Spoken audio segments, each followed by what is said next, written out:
Kota kwashe sibanda.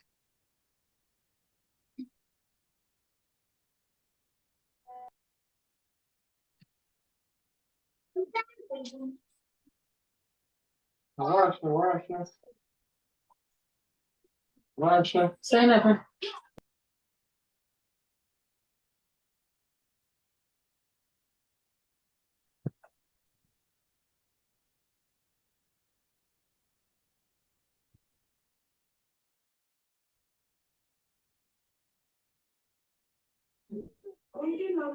Mama wana ka.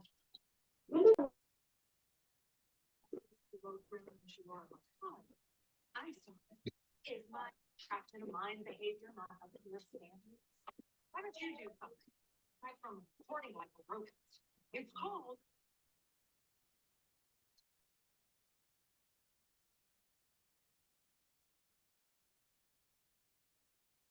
All right.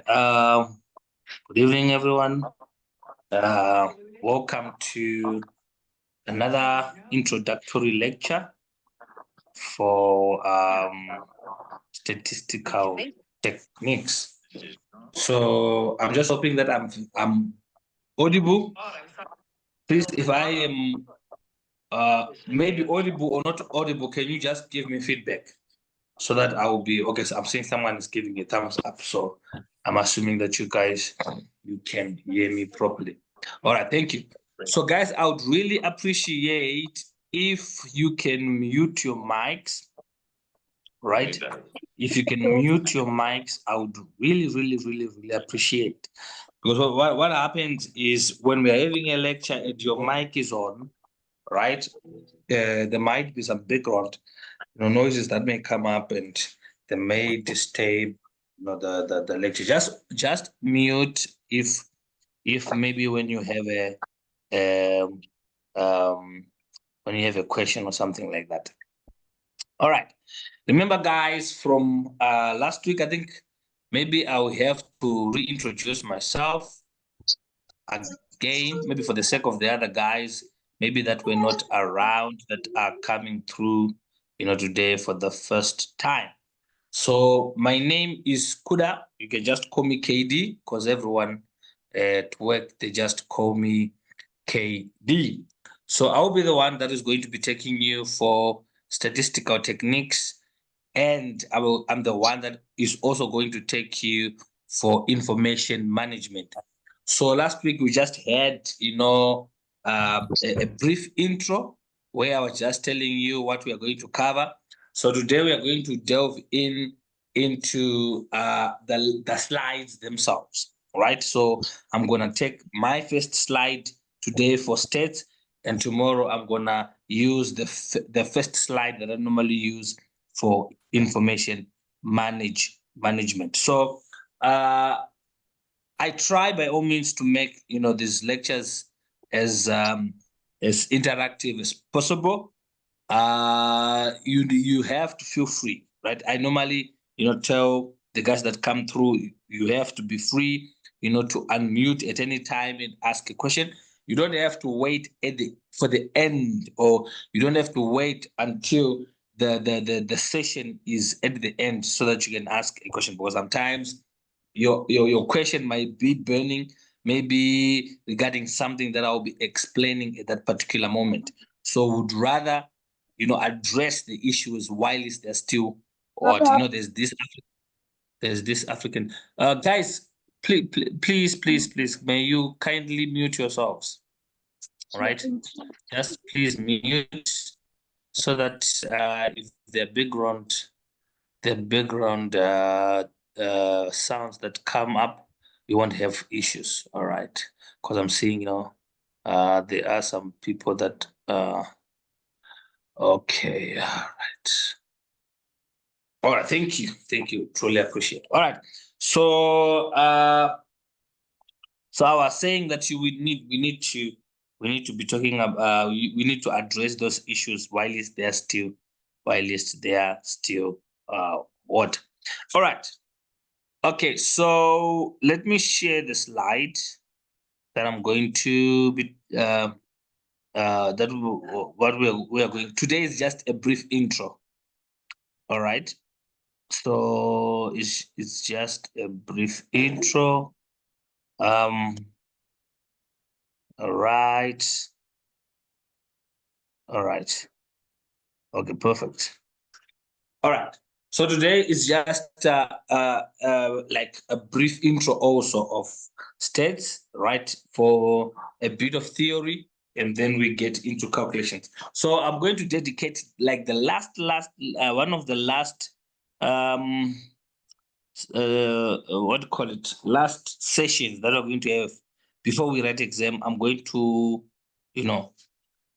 to dwell much on theory. So today what I'm going to do, I'm just going to like not go deep, right? Because we want to start with the calculations first, because the calculations is what is very, very, very important.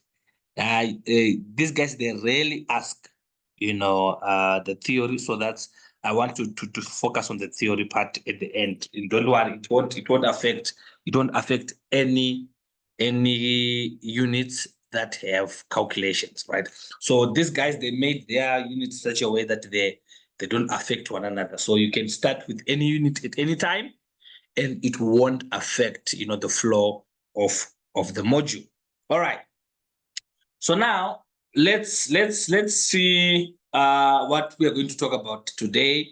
So today we are going to talk about, I'm not so sure if I'm going to cover everything, because remember, this is an intro. So it's not like I have to finish everything that I do have today. But if it so happens that we finish, I want to give an introduction to what is statistics, the type of statistics.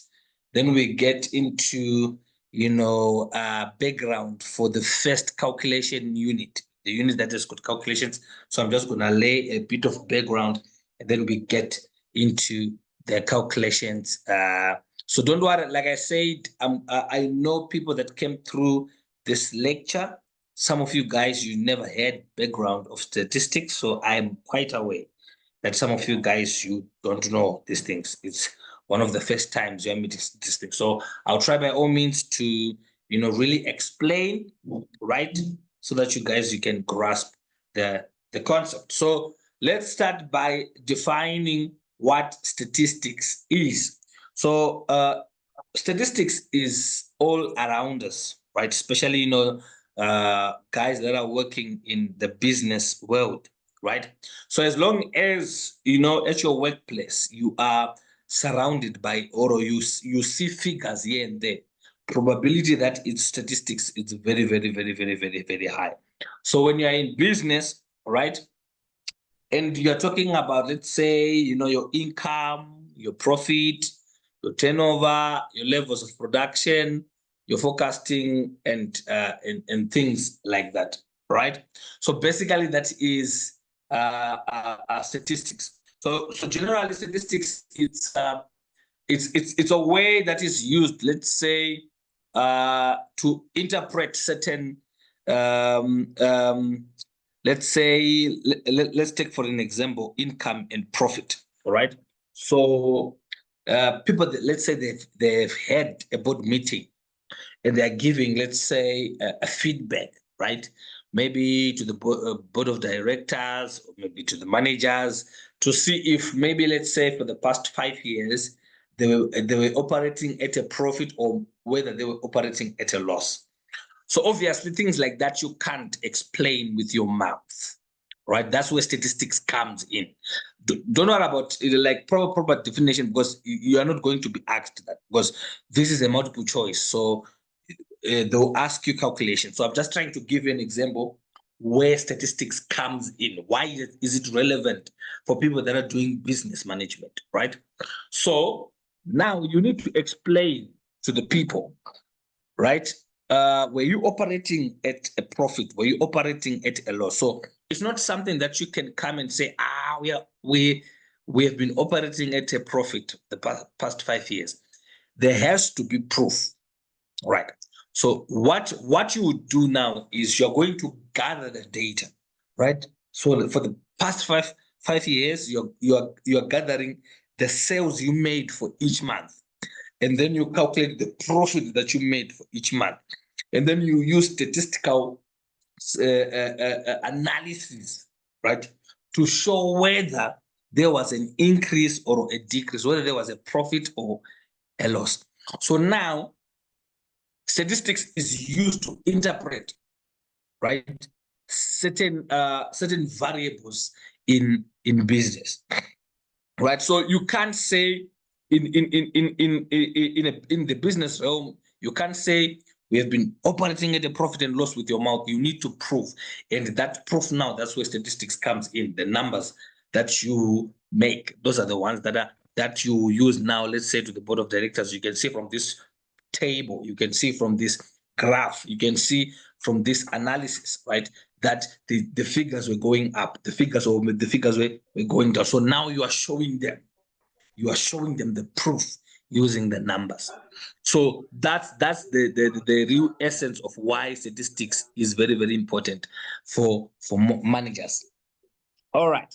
So basically, once you have knowledge of, let's say, how to interpret these things, then you would have enhanced your statistical reasoning, and then you will be able to accurately, interpret results. Let me give you an example. There's this type of statistics that is used to show, let's say, someone might ask you, is there a difference between the strategy? Let's say it was a company, right, that was using an old strategy. And let's say the old strategy, people were not so content. The management was not content with the strategy. And then they said, let's employ another strategy. So now the managers, they come and say, okay, we want you to show us, ever since we have employed the new strategy, has it worked? So there is a certain type of statistics that is used where you need to see, was there a difference or was there not a difference? So in statistics, you can look at the figures and be like, 50 and 51. It's almost the same. You'll be like, there is no change, right? Or maybe you can see figures and you'll be like, there's a 70 and a 50. So the old strategy, let's say the number was 50, and the new strategy, the number is 70. So when you're looking at the numbers, you are seeing that the numbers are different. So you'll be like, so it means that maybe the new strategy works. You'll be shocked that when you use a statistical method, it will tell you that though the numbers are different, but still there is no difference. It's more like the old strategy and the new strategy, they are the same. So whether you use the new strategy or the old strategy, you won't get results. It means that maybe there's another third strategy that you need to put through. So sometimes it's not like, that's the reason why you use statistics, because when you look at the numbers, to you, they are different. But when you employ a statistical model, then you'll be shocked, like, I thought these numbers are different. And then statistics is telling you that the numbers are not different. They are the same. So now that's where you need some of these things that we are we are teaching now, the statistical reasoning and the ability to interpret and to accurately interpret the results. All right, so now let's talk about the proper definition now. There I was just giving you an example, right, of maybe for you just to understand where you can use the statistics in real life. But the definition of statistics on the books is it is the gathering of the data, right? You gather the data, you classify your data, you summarize your data, and then you interpret and draw conclusions from the data. So when these guys are asking you for the data, for the profit, right, for the income and the sales for the last 5 years, right, they want to make a certain conclusion from the data. That is the main aim. So before they can make the conclusion, they want tangible evidence or tangible evidence that is either going to support or to refute the conclusion that they're going to make. So before they can make the conclusion, you need to gather the data. So you take the data for the past 5 years, and then you start to classify it, and then you summarize it, and then maybe you do a certain test that you need to do statistically, and then you interpret. After you interpret, then you draw conclusions from the data. That's what statistics basically is. So it's the gathering, the classification, summarizing, interpreting, and drawing conclusions from the data. So now, statistics, it facilitates the informational presentation of data to support decisions. So sometimes, like what I was telling you, you can't just come in a meeting and say, we've been making a profit for the past 5 years. You need to present the data. You need to provide the proof. So statistics also, it facilitates this presentation of data so that when you're making decisions, you are able to support the decisions that you are making there. Now, let's look at the types of statistics that we have. So the types of statistics that we have, there are 2 types, right? So the first one is what is called descriptive, and the second one is what is called inferential. So the first type, the descriptive statistics, this one, it explains itself. So this is the type of statistics that is used to describe data, right? So when you want to describe the data, you use what is called descriptive. I can give you a very good example. Like you get into a class, right, of people that are doing statistical techniques, and they'll be like, what is the average height of these people, right? So you want a figure, right, that describes the height of the people in a class. So you are describing the what? You are describing the height of people using a number. That number is what is called a descriptive statistics. Another very good example is what happens now when, let's say, people are writing matric and things like that, and then the people will be like, there was 90% pass rate at our school. There was like 99, 95% pass rate. So how did you come to a conclusion that there was a 95% pass rate? It's because now they aided all the marks of the matriculates, right? And then they came up with an average. That average was used to describe the performance of the tutors. So that is now descriptive statistics. So descriptive statistics, there are so many, let me say, variables of statistics that are used to describe data. We're going to talk about them later on. So these types of statistics, they describe the data, right? Like, for example, you are describing the data using one value. So examples of this is what we call frequencies. When you're talking about the frequency, you're describing the data. How many people, like, for example, you have like a questionnaire, strongly agree, disagree, neutral. So now you're saying how many people agreed, how many people disagreed, how many people were neutral. You are describing, right? The percentages you are describing. Then there's what we call measures of central tendency. These are like your average, right? Or your mean, your average. Then there's what we call measures of dispersion, right? This is like your standard deviation. Then there's all of these, they are just describing the what? They're just describing the data, right? And then now, the last one, Mr. Pilani. Okay, thank you so much. Because now I think there was some background noises that were coming through his mic.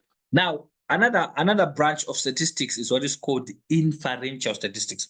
So inferential statistics now, this is statistics that is used to make inference or to generalize. Okay, let me give an example. Let's say people want to see like how deep is gender-based violence, right? So they can't go in each and every house in South Africa, right? They can't do that because there are so many.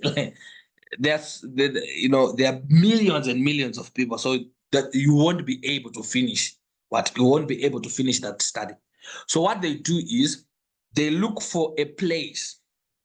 They look maybe for a city, a town, or maybe a township, whatever place that they look at, and then they will choose a small number of people, let's say 50 households, right? Or maybe 50 women or maybe 50 men, I don't know. Because gender-based violence goes both ways, right? It's not only the women.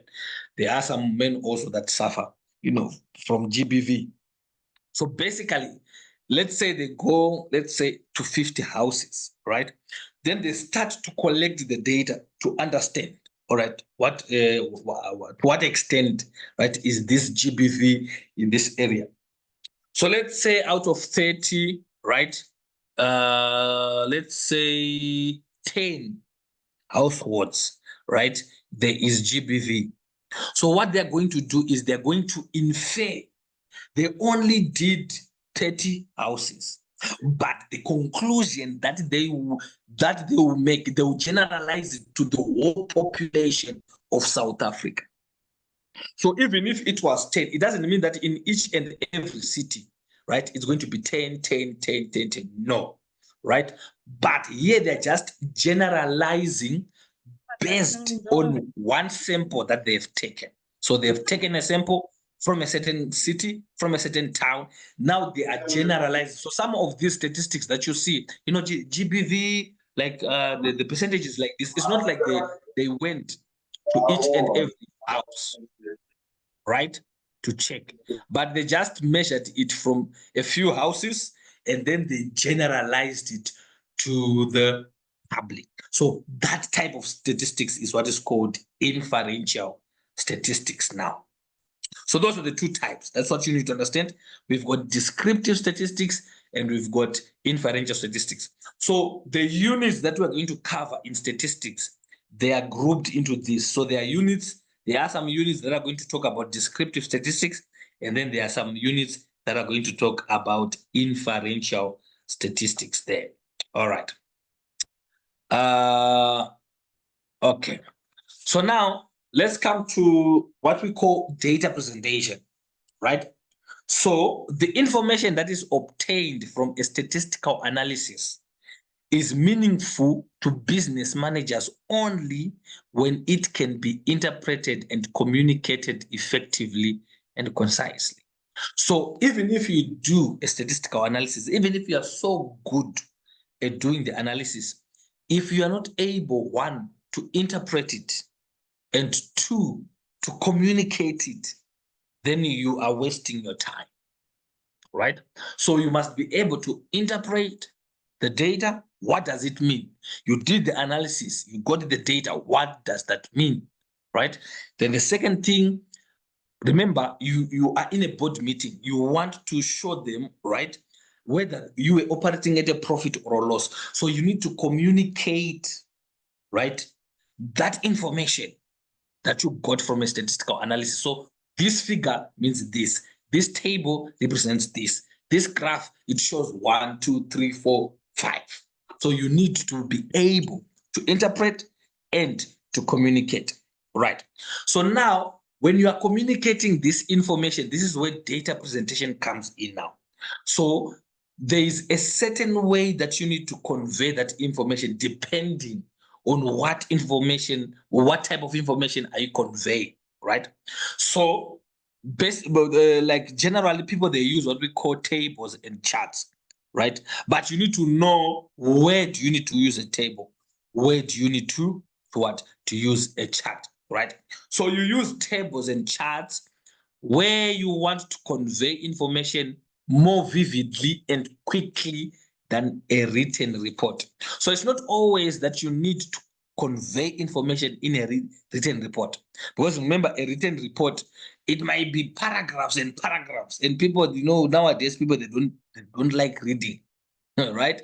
But if you are very, very clever, you can try to play around with that written report and change it into tables and charts quickly. That can convey the information that you want people to get. So basically, a table and a chart, right, they are often used to depict information that is to depict information in a much clearer way.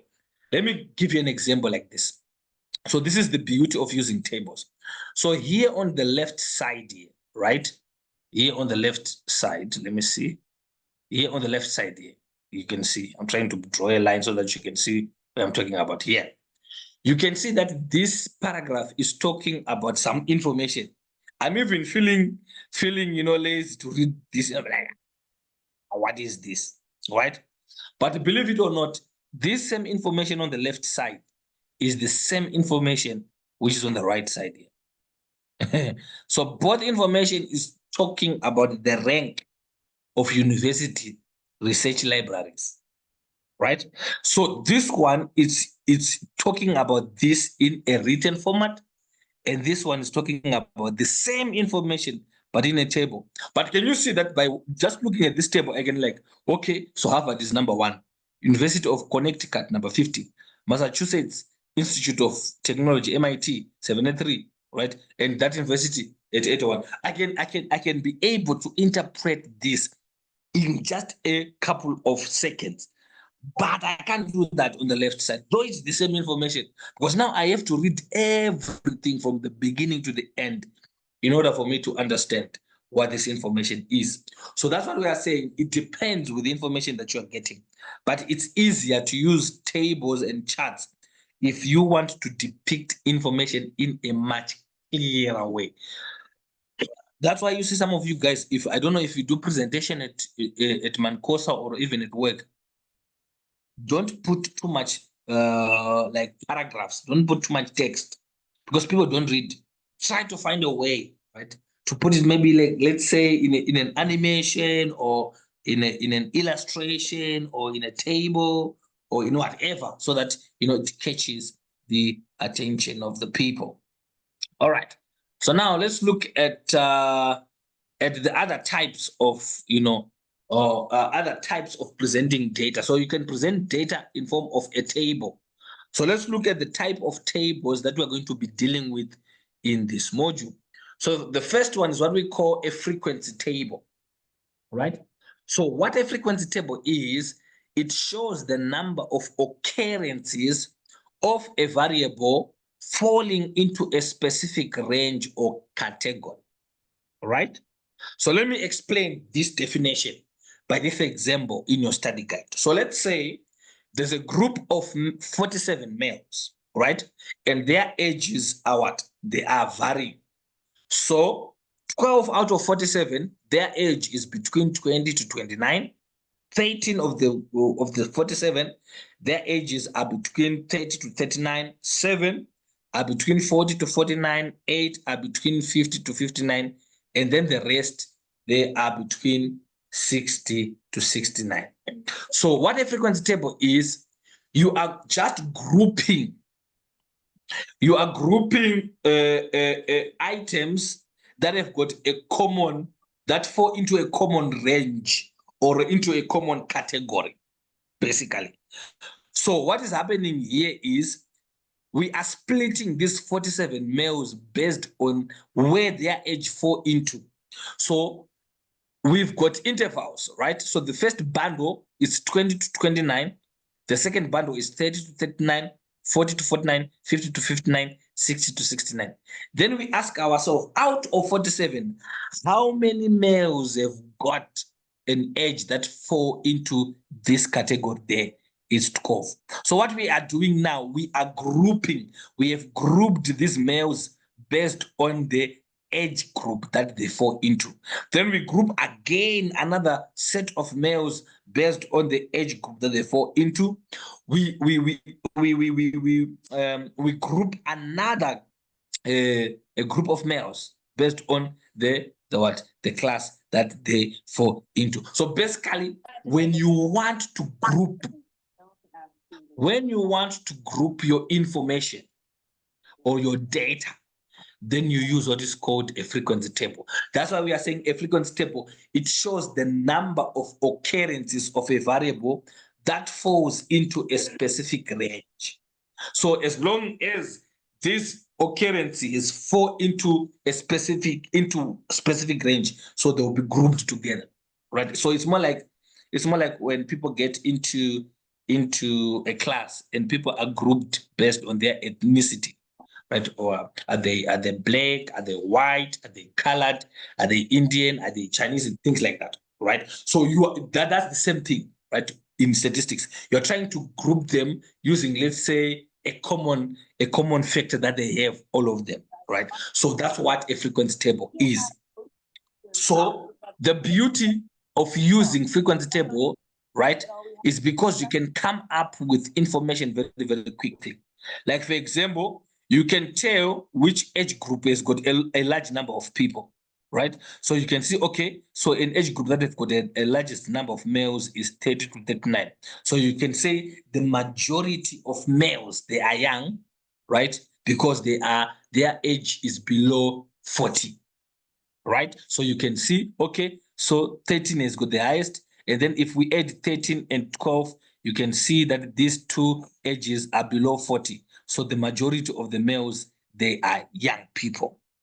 Then you can tell also that most of the males, right, they've got an age between 30 to 39, right? And when you add all of these numbers, you will still get 47. So you haven't added anyone, you haven't subtracted anyone. What you just did is you just grouped them based on the common factor that they have, right? So that's what a cumulative frequency table is. Now, sorry, not a cumulative frequency, but a frequency table. Then there's what we call a cumulative frequency table. So this one is an advanced frequency table. Remember, a frequency table is used to group, right? It's used to group occurrences based on the category that they fall into. Now, cumulative frequency table is still a frequency table, but it is like advanced a little bit. So let me give you an example and then explain how it is advanced, right? So let's consider a class that has 100 students. So let's say the students, they are writing a statistic test with a maximum mark of 100 marks, right? So upon marking the scripts, right, which are in no order whatsoever, right? So when the teacher is marking the scripts of the statistic students, right? He didn't mark it like in any order. He was just taking any paper at random. He then puts the marks into a table, right? So this table represents the marks of all 100 students. So as you can see here, you can see that they are not in any order. They were just written haphazardly, right? So now, what you would want to do to make life easier for you, you would want to group these people based on the marks that they got, right? So what you do now is you then create what is called a cumulative, you create a frequency table first, right? So a frequency table first, I think let me close this session so that you are not confused, right? Let me see. All right. So let me close the session here. Yeah, the section here. Okay, that's good. So the first thing that you would want to do, you want to group people based on the marks that they got. So we know obviously that the lowest mark that a person is going to get is 0. And the maximum mark that a person is going to get is what? Is 100. So what you're going to do is you're going to say, how many people out of 100 got a mark of 0 to 10, to less than 10?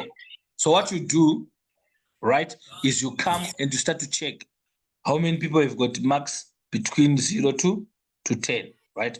So you come and check this column. Is there anyone? No. In this column, is there anyone? No. In this column, is there anyone? No. In this column, is there anyone? No. In this column, yes, there's someone, which is this one.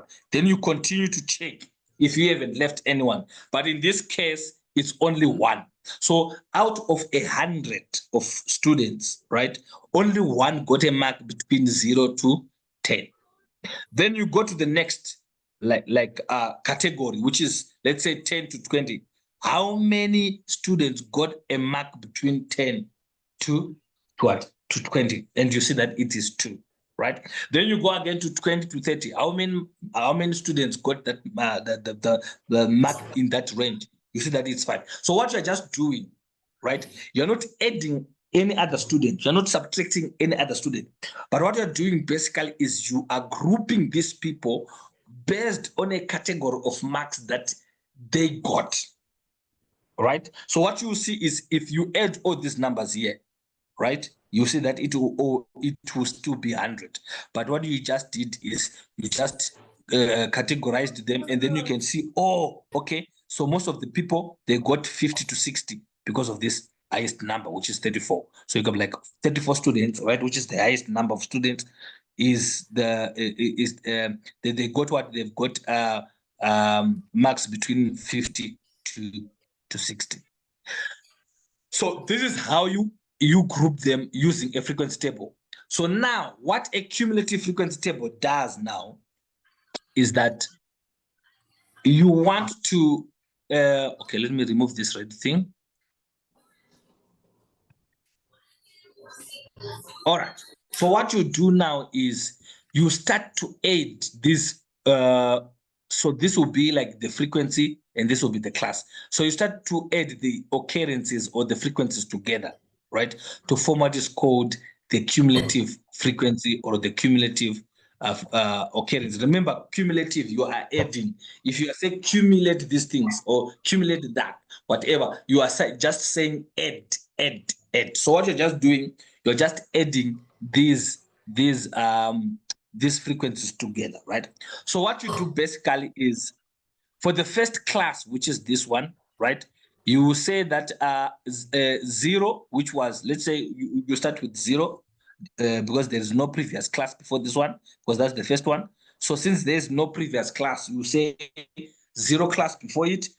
There was no class, right, with no frequency. So the no frequency, that's the 0 that I'm using. So you say 0 plus 1 person who got a mark in this class, and then you get your 1 here.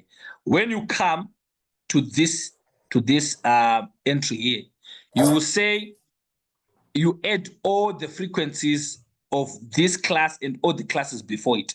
So there's a 0, there's a 1, and a 2, and then you get your 3 here. When you come to this level here, don't worry. Here I'm just giving you an intro. I'm going to repeat this later on when we start the calculations. But I just want to show you how you calculate the cumulative frequencies in a nutshell, right? So when you come to the third class, you want to see what is the cumulated frequency, right? You then add the frequency of this class with all the frequencies before it. So you say 5 plus 2 and plus 1. That will give you an 8, right?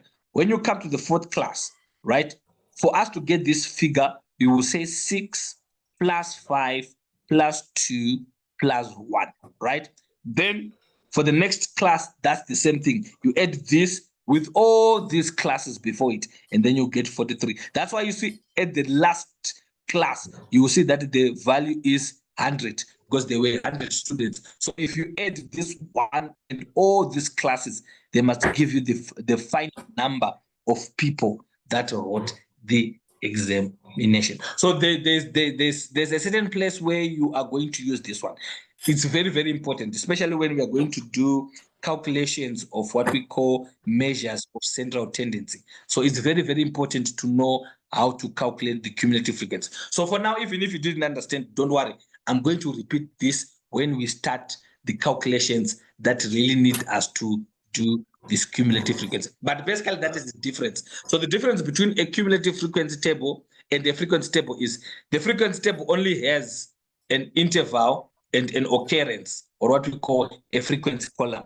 However, the cumulative has got a third column, which is called cumulative frequency, where you are now just adding all the frequencies together because you're going to use it where you're going to use it when you are doing some other statistical calculations. All right. So okay, those are the two types. Excuse me, Katie. Hello. All right. Okay. Is that a question, Busi? Yes. Yes. Can you go back to the previous slide, please? To the previous slide. All right. Yes, I heard you mentioning two terms there. I just want to check, is occurrences the same? I heard you mentioning two terms, frequency and occurrences. Is it the same thing? Oh, yes. It's the same. Okay. Yes. So an occurrence is the frequency. Like, for example, how much does this occur? Like how frequently does this happen? So frequently and occur is the same thing. So normally we use a frequency, but in this case they just put a table that has got occurrences. So it's the same thing.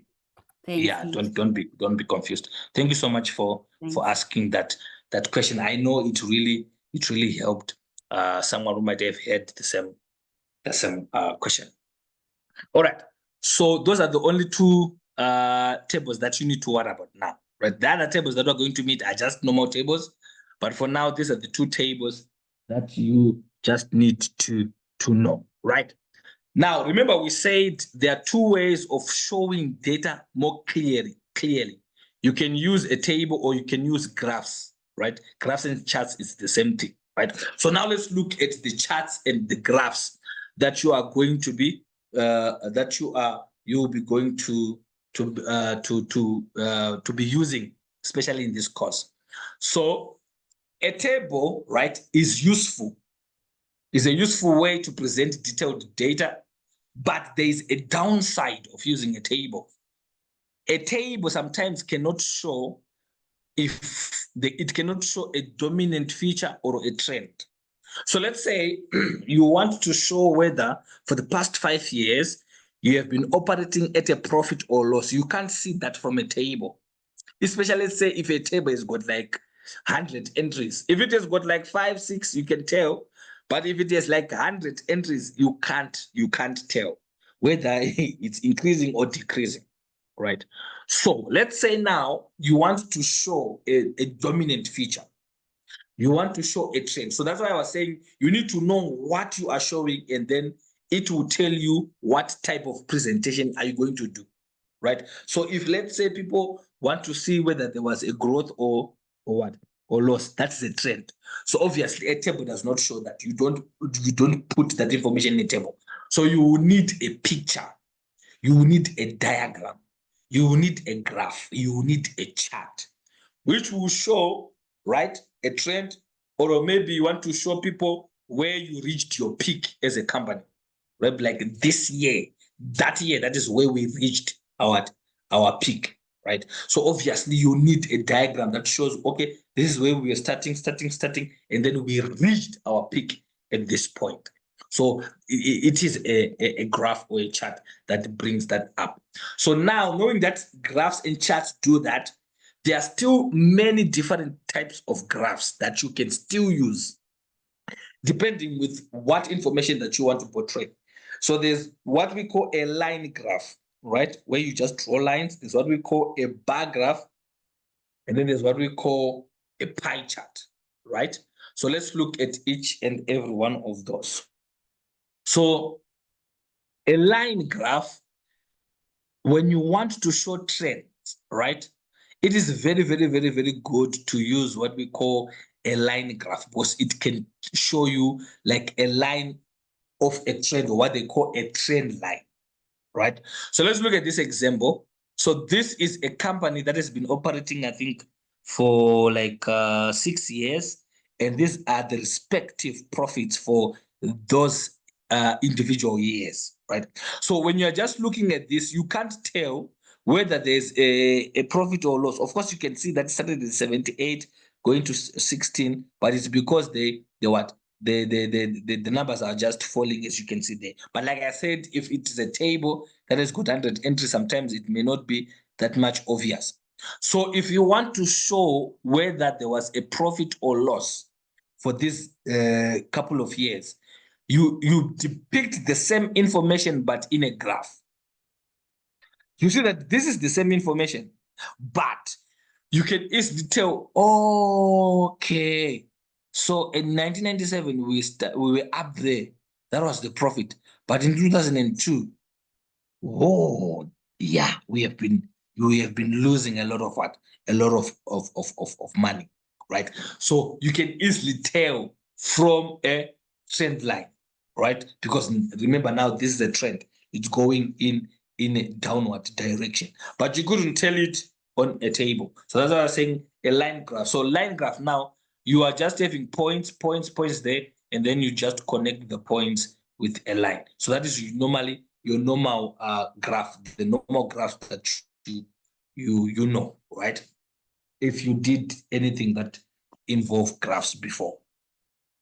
Now, there's another sector of charts and graphs, which is called a bar graph, what is called a bar chart. So basically, a bar chart, it consists of a series of bars, right, where the length of each bar represents the value of the variable being plotted. And let's say the bars can either be drawn horizontally or they can be drawn vertically. So now, maybe let's just say you don't want to draw a line. Maybe you just don't want to show like the trend, but you want to show maybe, let's say, the magnitude, right? So obviously this maybe shows this. If a bar is longer, it means that we made huge profits, right? So obviously here maybe you want to show the volume that you moved, right? So that's where you use a bar chart, right? Because a line graph, maybe you want to show a dominant feature, a trend, but if you want to show like magnitude, volumes, you can use a bar chart. And still this graph, it's still of the same table, this one. It's still this same information, but we are now seeing the volume in terms of the bars, right? So it's still the same information. So this one, this is a vertical bar graph, and this one, it's a horizontal bar graph. So it's up to you as the person who's doing statistics, what works for you. And then the last type of chart, right, that is very, very, very important, is what we call a pie chart. So a pie chart is usually used when proportions are to be depicted relative to a whole, right? Like, for example, let's say there's a gathering of people. You want to see what percentage of people are female. So you can't use a bar graph for that. You can't use a line graph for that. So what you're going to do is you're going to use what is called a pie chart. So a pie chart now is going to show you that this fraction of the whole crowd were female. This fraction of the whole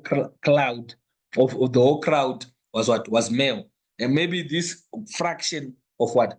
Of the whole crowd was other, right? So you are trying to depict the information in relation to everyone. So you have separated everyone into what we call segments. That's what a pie chart is. So in essence, it is just a circle which is divided into segments, right? With the size of each segment proportional to the value of the variable, right? So for example, if there were a group of 10 people and 8 of them were men, obviously you will say 8 out of 10 were men, which is 80%. So what you have done is you have determined the size of the segment, right, of the variable. So let's look at a very good example of how do you come up with such things. So in your study guide, there is this example that says, consider a father who gives spending money to each of his 3 sons, which is Josh, the eldest, gets 120, Matt gets 80, and David, the youngest, gets 50, right? So this man has got three children, right? So this data can be expressed in a pie chart as follows. So now we want to see what percentage of money did the elder son get? What percentage of money did the middle son got? What percentage of money did the youngest son also got, right? So now what you need to do is you need to calculate the individual percentages, right?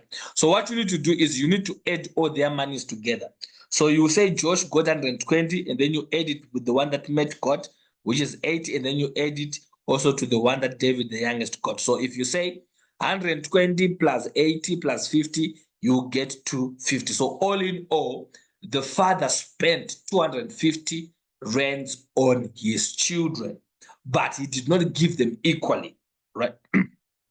Obviously, he gave them based on their age. So the one that is good, he had more years, he was given much money because they are responsible, right?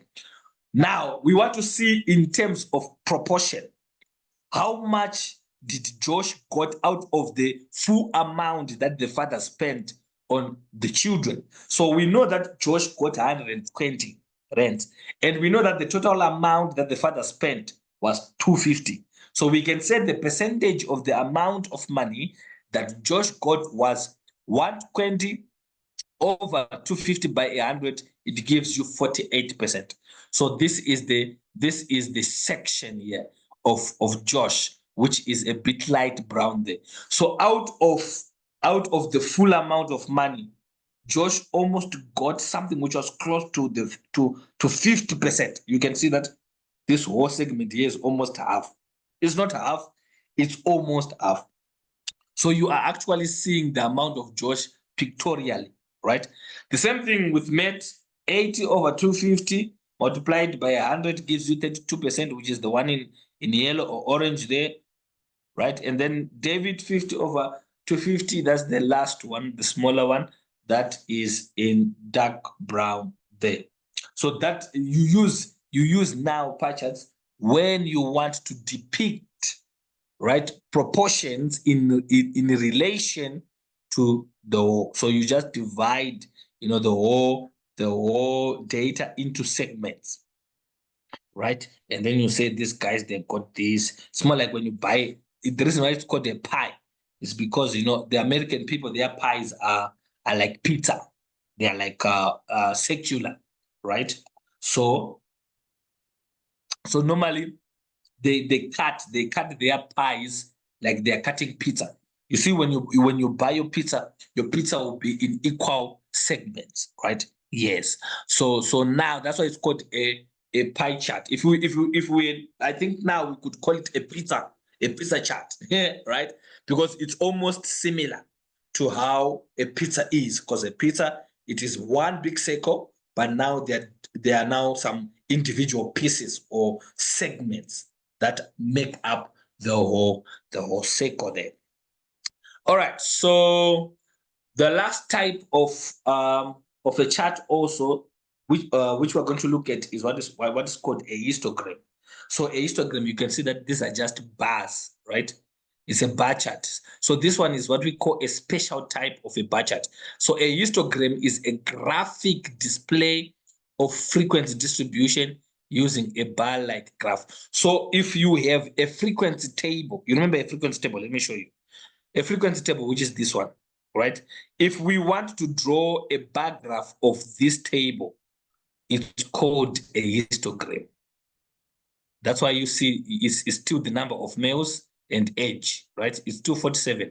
But those between 20 to 30, they're 12, right? So instead of putting it in a table, we are putting it in a bar graph. So if you take information from a frequency table and you put it into a bar graph, that type of bar graph is called a histogram, right? It's called a histogram there. All right. Now let's look. I think this is the last thing that we're going to look at, because now if I start this one, right, we will be starting on the calculations there. So let me reserve it for next week. So let me look at the last type of chart. This explains why we need to calculate what is called the cumulative frequency. I think Busi once asked, she asked if the occurrences is the same as the frequency. Can you see that here they put frequency there? So it's still the same thing, right? So, but normally they use the word frequency there. So now let's look at what is called the Ogive curve, all right, or the cumulative frequency distribution curve, right? So these cumulative frequencies, they are useful for determining the proportion or the percentage of observation that fall below or above a given value. Like, for example, the example of those 100 students that wrote a test, right? For example, let's say you want to find the percentage of students that achieved more than 50%. So now if you want to know the percentage of like the number of people that or maybe the percentage of people, right, that got a 50 mark and above, it's easier for you to use this cumulative frequency, because what you do is you look for the 50 mark, you come here, right, and then you look at the value there, and then the value that you get there, that's the value. The value that you get there, that's actually the value there. All right. So now, basically, let me show you how we are going to you create this Ogive curve there. So you this is your interval, your classes, right? 0 to 10, 10 to 20, blah blah blah, and things like that, right? Then you've got your frequency. One person got a mark in this range. Two people got a marks in this range, and so forth, right? Then now you add these frequencies together to form what is called cumulative frequency. So this cumulative frequency, now what you do is you create a graph, right?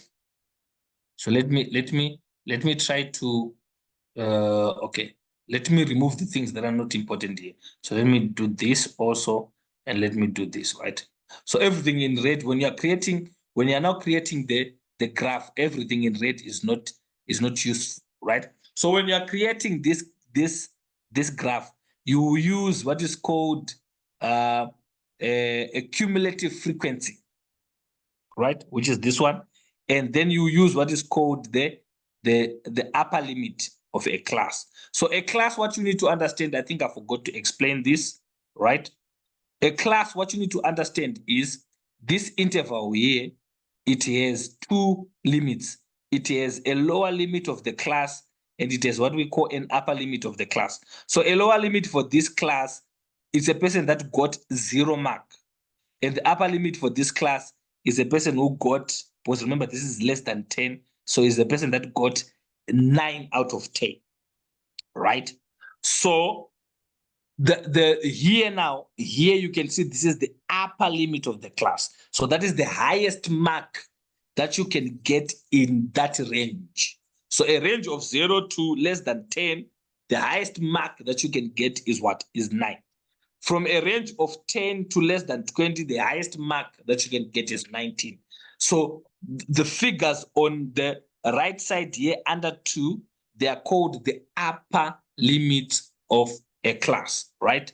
And then the numbers on the left side, they are called the lower limit of a class. So I'm going to explain this in detail next week when we start to calculate is it next week when we start to calculate what we call measures of central tendencies for grouped data. So I'm going to explain those limits in detail. So what you do now, right? Like what you do is you take these values here, right? And you put them on the y-axis, and then you take these values here, that will be your x-axis. So now you then plot a graph. The graph that you plot based on these two data here, right? This data here, it will give you a curve, more like an S, right? So that S curve there is what is called an Ogive curve. So don't worry, because you won't be asked to draw these graphs, all right? because your exam is what do you call it? It's multiple choice. So don't worry, even if you don't know how to draw these graphs, right? It won't affect you. But I'm just going to show you later on how to draw them. So some of these things I'm going to be showing, I'm going to be using Excel sheet, right? So you don't need to have a paper and a paper and a pen. I'll be doing this on Excel, and I'll take you step by step and show you how do you calculate this cumulative frequency, right? Using an Excel sheet. All right. I think someone was about to say something. Was that a question? Or it was just a mic that was I'm asking. unmuted? Oh, sorry. Okay. Can you go ahead? Sorry, I muted you by mistake. I was trying to mute the other guys. Yeah. Okay, can you hear me now? Yes, I can. Okay. No, I'm just thinking. I don't know. Under interval, can we not put it at as 0 to 9? Do we have to put it at 0 and anything great? I mean less than 10. Can we not say 0 to 9, 9 to You can 10 to 19? you can actually do that. That's a very good, Oh, okay. observation. You can do that. So the reason why I okay. did it like that is because your lecturers, they want it like that. That's why there's a less than sign. So the less than sign, okay, let me since you brought that up, let me explain this. Someone might be like, there's a 10 here and there's a 10 there. So do we have 10 in both categories? No, right? So here it's not 10. Here it's less than 10, right? So here it's less than 10. So you're saying you are starting from 0 to a value that is less than 10, the highest value less than 10, which is 9. Right? So the highest value highest mark a person get, which is less than 10, is 9. So the less than there is just showing you that it's 9. But for some funny reason, that's the reason why I left it like this. I could have just maybe created another table where I can say 0, 9, like 10, 10, then I'll say 19 here. But I've come to realize that in your final examination or in your assignment, they'll give you with the less than here.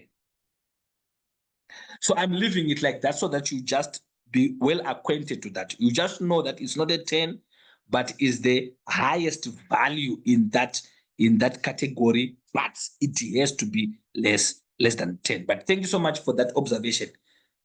That was a very you saw something which was very, very, very critical. Thank you for bringing that up. So I hope, guys, you got that. So this, it doesn't mean that there are two 10s. No, there is a less than to show you that in this range, the highest value, which is the upper limit, that can be reached, it has to be less than 10. Because once you have 10, let's say if you remove this less than, there's a 10 here, there's a 10. So if a person gets 10 out of 100, which class are they going to fall into, right? Because the first one, you will say there's a 10. The second one, you say there's a 10. So they can't go into two classes at once. So this less than there is just to show you that the highest value in that class cannot be 10 and above. It has to be the highest value less than the highest value, which is still less than 10. All right. Another question, guys. Before we close the session.